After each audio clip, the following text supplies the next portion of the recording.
This song is by Paul, and I think someone gave the comment in the church once that Brother Stephen's voice is like Paul Wilbur when he sings, and you know, so even I like him so much. His songs, I feel like so much genuineness in his songs. So I like to sing this song. It's about Isaiah chapter 6, when Isaiah is entering in God's presence, and so how he feels. Maybe you can just connect with this song. I enter the holy of holies. I enter through the blood of the Lamb. I enter to worship Him only. I enter to honor I Him. Lord, I worship You. Lord, I worship You. Lord, I worship You.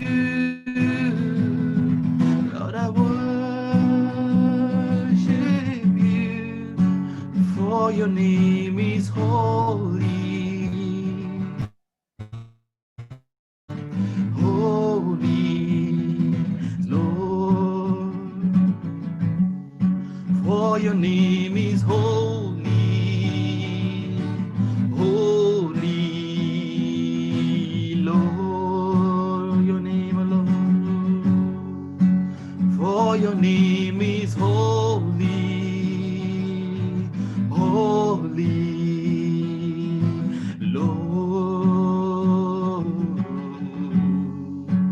For Your name is holy, holy, Lord. By the song, you must have got the idea that what I'm going to speak today. It is about the Isaiah commissioning, right? And it's a very amazing passage actually. You know, you and me can really relate to it. Of course, we didn't stand in the presence of God, the lively presence of God, but we could really feel Him.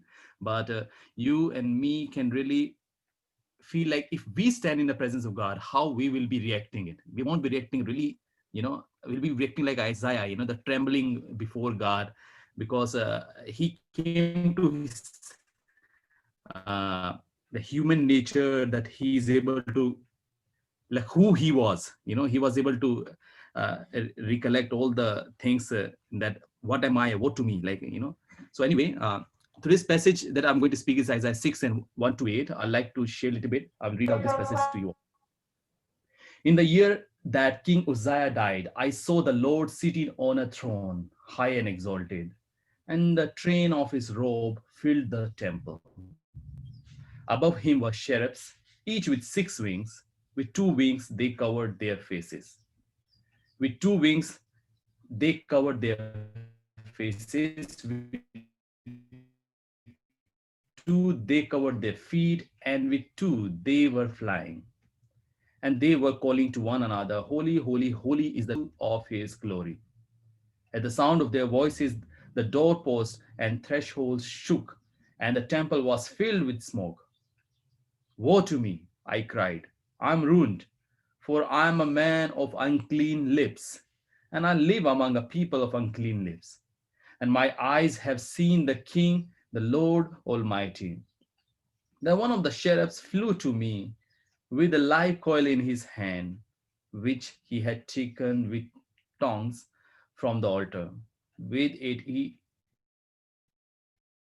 touched my mouth and said, See, this has touched your lips, your guilt is taken away, and your sin atoned for. Then I heard the voice of the Lord saying, Whom shall I send? And who will go for us?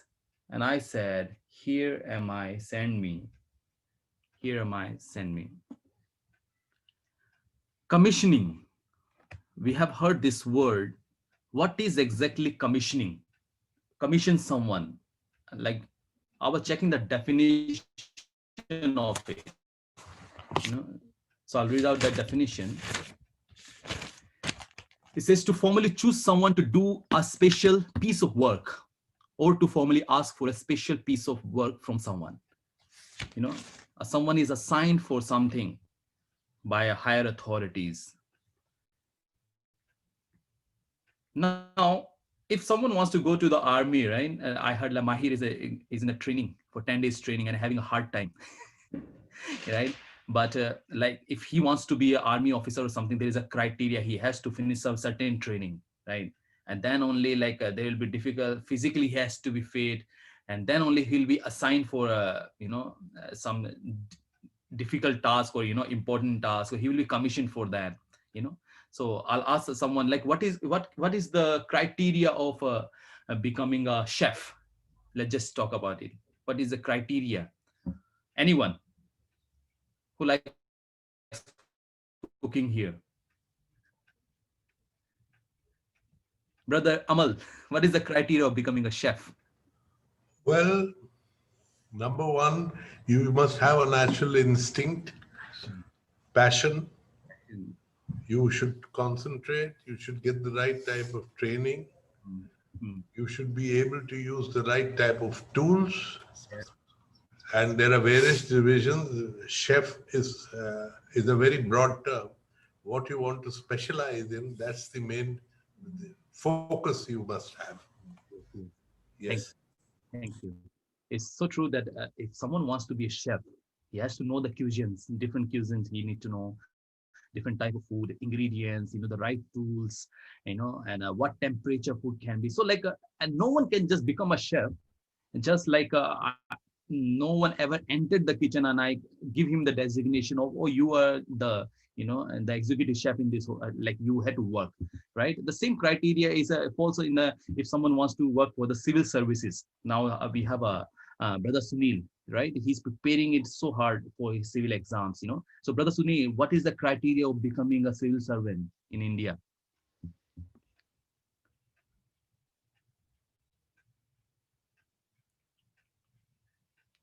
He's thinking. So what is the am I falling in that criteria or not? Yes, brother Sunil.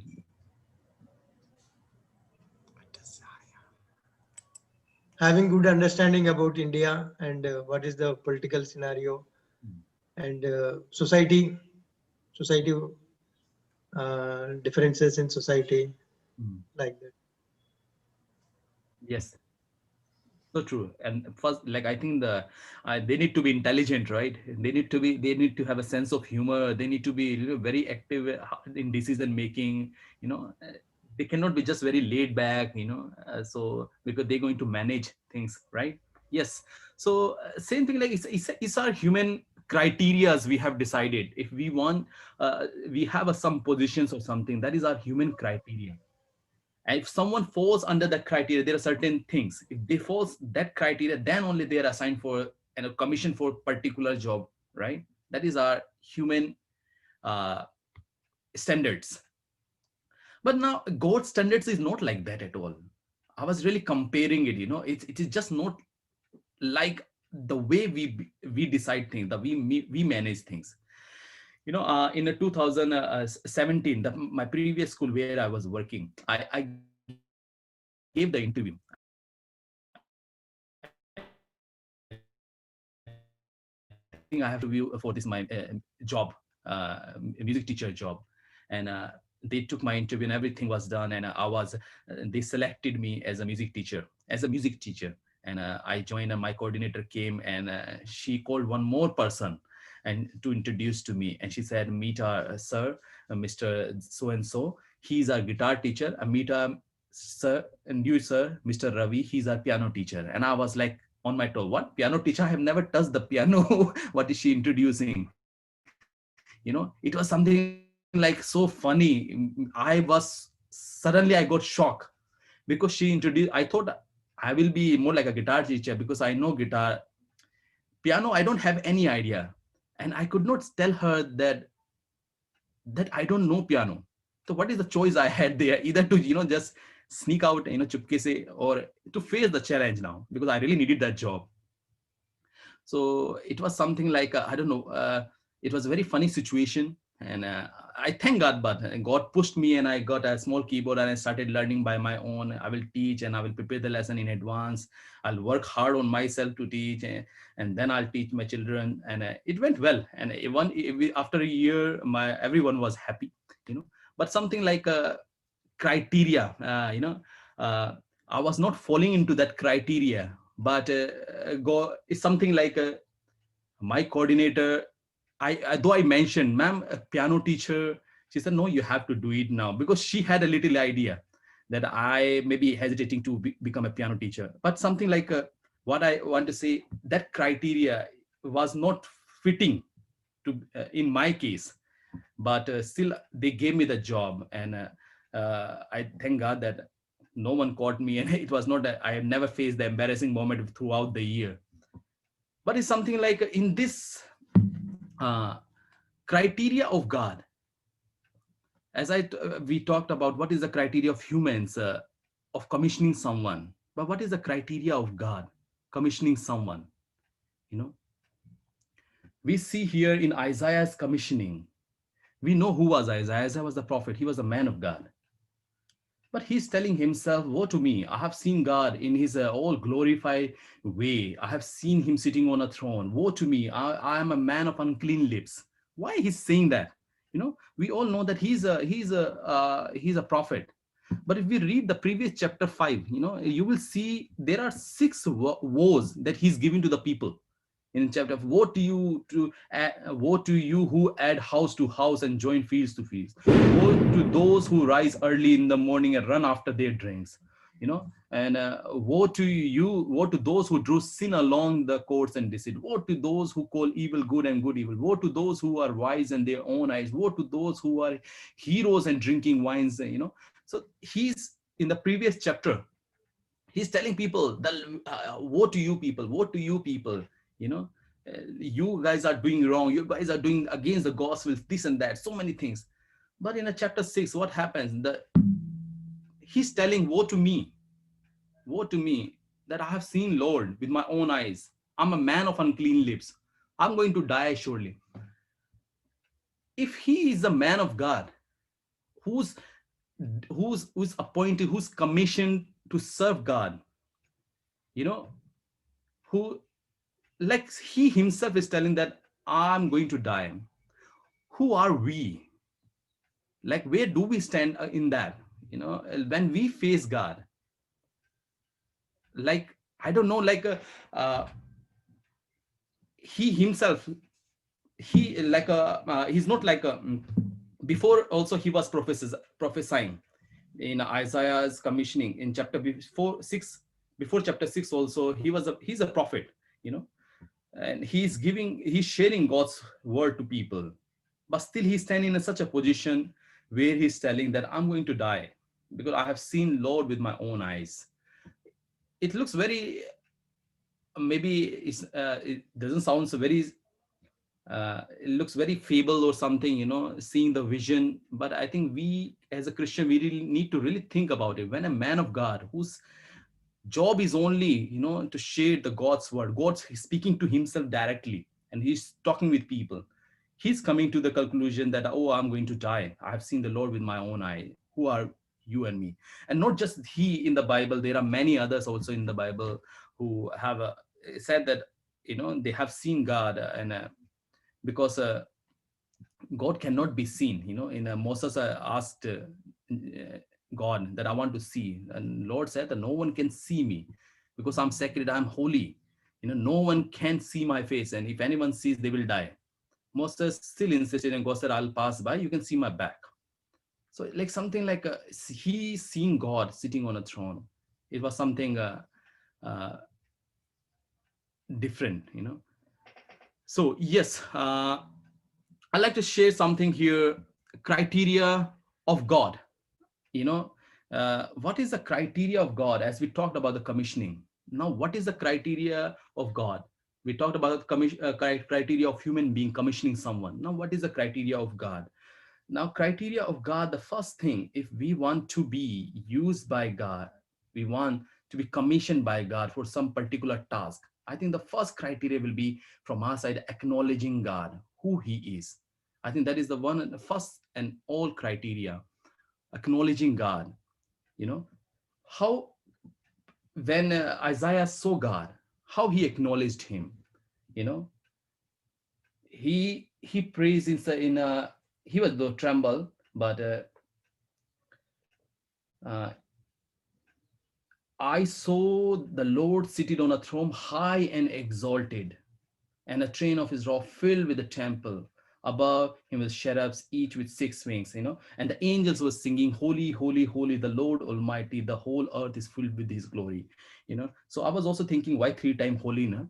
Like, why not holy is the Lord, Lord Almighty? So, but they say, like, in a Jewish custom, it's more like three is a, superlative degree. Holy, holy, holy. It's like nothing beyond that. So eh, there are people, and how he, who, uh, same thing, like I want to share with the Peter also, how he acknowledging God, Lord. How he greeted Jesus, Lord, uh, go away from me. That was the second part. But first thing is, like, when he came to his senses, Lord, acknowledging God, you and me also, unless we really acknowledge who he is, our creator, who he is, the mighty one who holds everything, who he is, unless we are able to acknowledge who he is, I think that we don't fall in that category, and we cannot be used by God. you know uh, I think. And the second thing is acknowledgement of yourself. Now, what does it mean, acknowledgement of yourself? Who are we? you know uh, who are we? We are men of God, we are daughter and sons of God. But before that, we were sinner. And more than that, every day process, we commit sins. We need to acknowledge that, we need to acknowledge that we are dependent on God, we dependent on his grace. We need to acknowledge that. We need to acknowledge that without him, no, we cannot survive. Without him, we cannot walk. Without him, we cannot move forward. We need to acknowledge that. So, acknowledgement of self. Now, the third criteria is confession of sins. That's our job, to confess our sins to him. And the fourth criteria is a sanctification. That's Lord's work to sanctify us. The way in Isaiah he did, the angel flew and brought the tongue and the coil in the tongue and touched his tongue and sanctified him. And in the New Testament, we see how the Lord's blood sanctified us. We need to see in that way. The fourth criteria is sanctification. And the fifth one is having faith that we are healed, we are cleaned. That is something like we have heard this thing many times, having faith in God, having faith in God. But sometimes it's like this, in this situation, when we are sanctified by God, we believe that we are cleaned, or whatever the past is gone, now the new is yet to come, or new is there. But still we are not able to forget what happened in the past, or we are not able to forgive ourselves for some certain thing. The guilt keep running in our life, or we are not able to, it's something like we don't see ourselves as worthy. We don't see ourselves as worthy, or we don't really believe that I'm forgiven. Really, can I get forgiveness for what have I done? So it's something like having faith in him. It's not something like having faith the God will do, having faith that I'm forgiven by his blood that he shed on the cross. That is, I think, the faith that we need to understand, that uh, I am forgiven. I am forgiven. That is the kind of faith. So there are many people actually, they fall back, they backslide. The reason is, I think, it's not about, they believe in God. They believe in God so much, but it's something they could not believe that part. They thought that they are not worthy enough to receive the forgiveness from God, and that the past really dragged them back, and they think like it's not. We limit our God very much in that. We think that our God is very limited, and we are not able to. Uh, I hope you are understanding me in that way. Mm. We limit our God, and we think that that no one can forgive. God is able, but I fall in a different category. My sins are greater than that. And, not having enough faith that God will forgive me. God will forgive me. God has forgiven me. And uh, and the sixth criteria comes the willingness. After you have a faith in God, the sixth criteria is the willingness and the volunteering, being a volunteer for God, as Isaiah also, and in Peter's case also. In Isaiah, he said, who will go for us, for me? Whom shall I send, and whom will go for us? And I said, here I am, send me. you know uh, this thing will come only when you are free from that all the fears.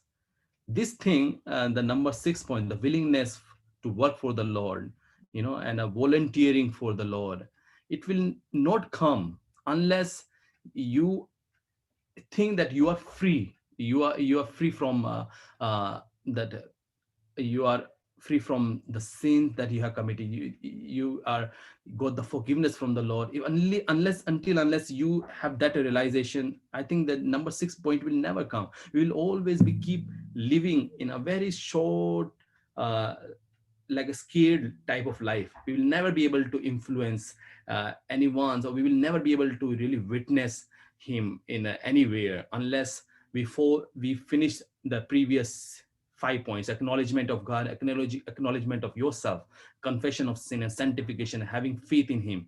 And then only the willingness and the volunteerness and working for the Lord will come and fall in place, and that will be effective. And like a willingness is something, in the Bible. Excuse me, someone is knocking my door again and again. Excuse me.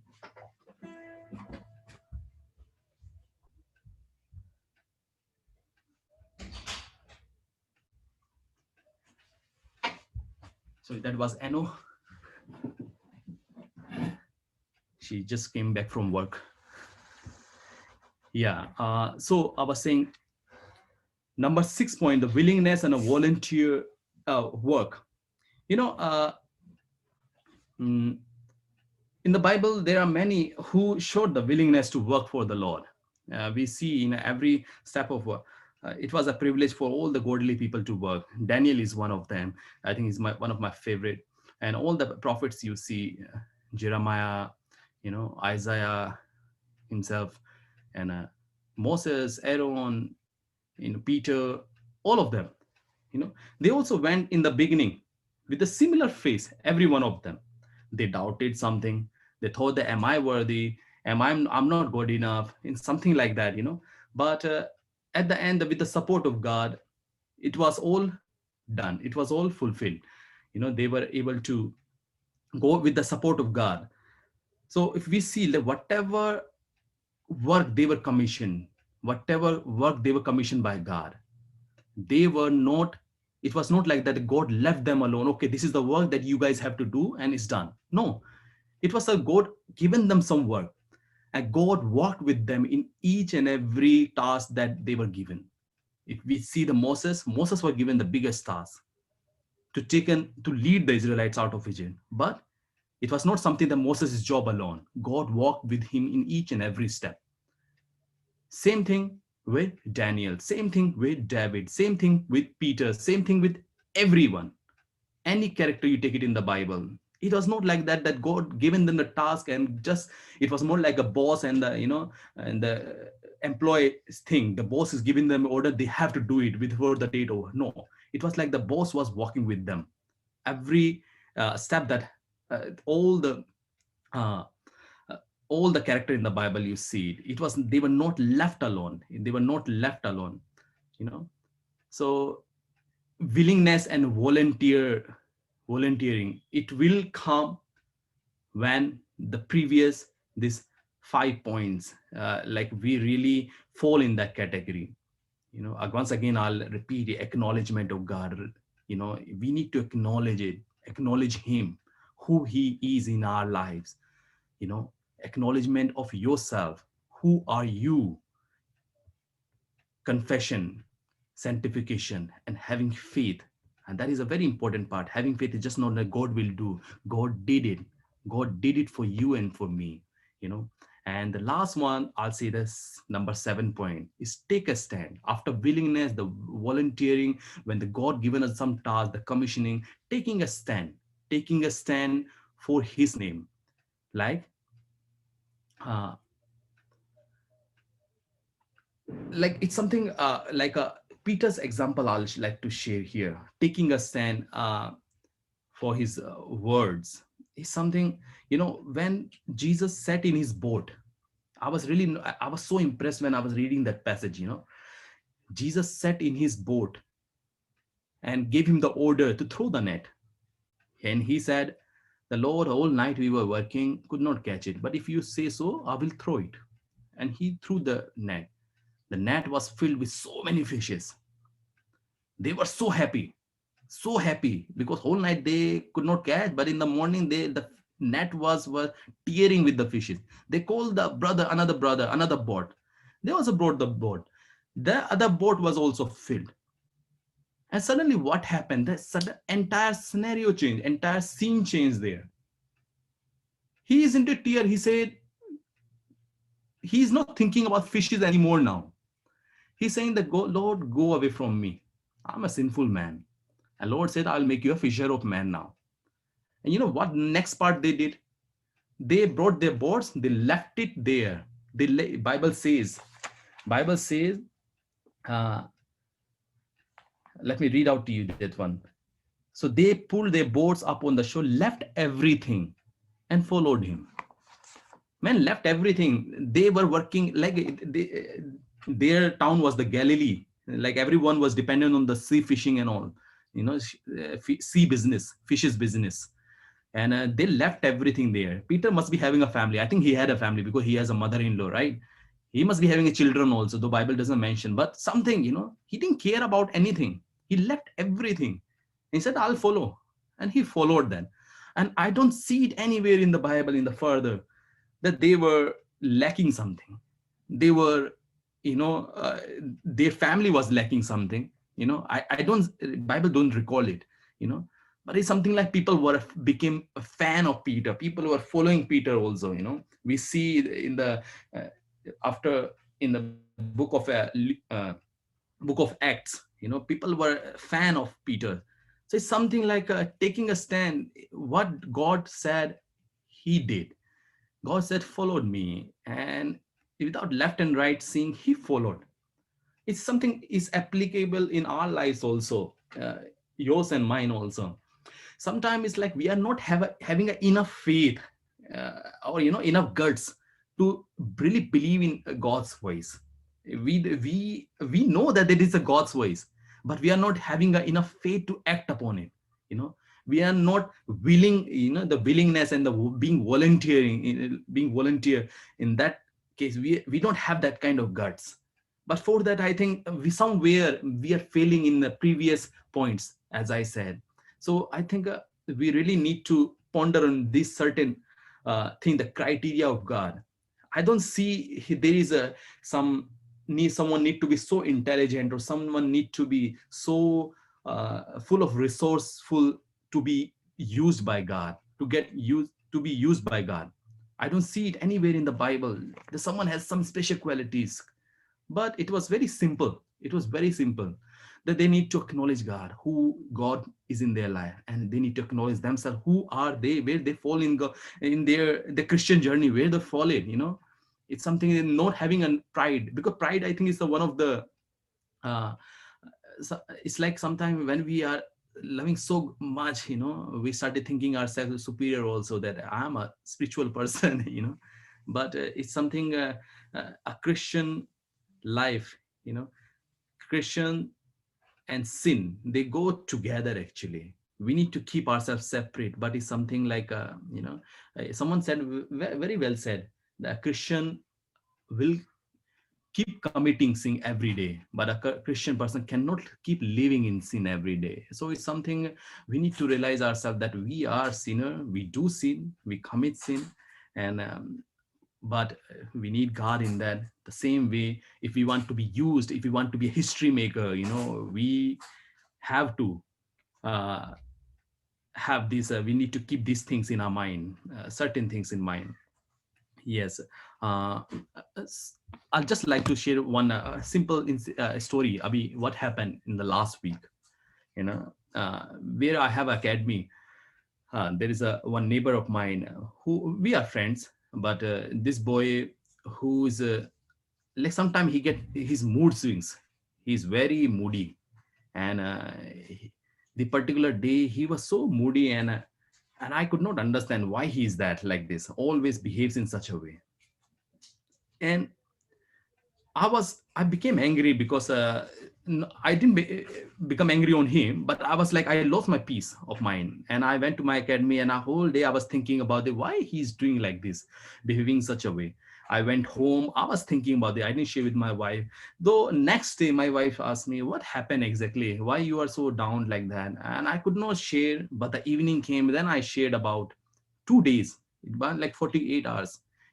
I lost my peace, and I shared with him, her, that this thing happened, and something like this. And then I felt good. At least I shared with one person.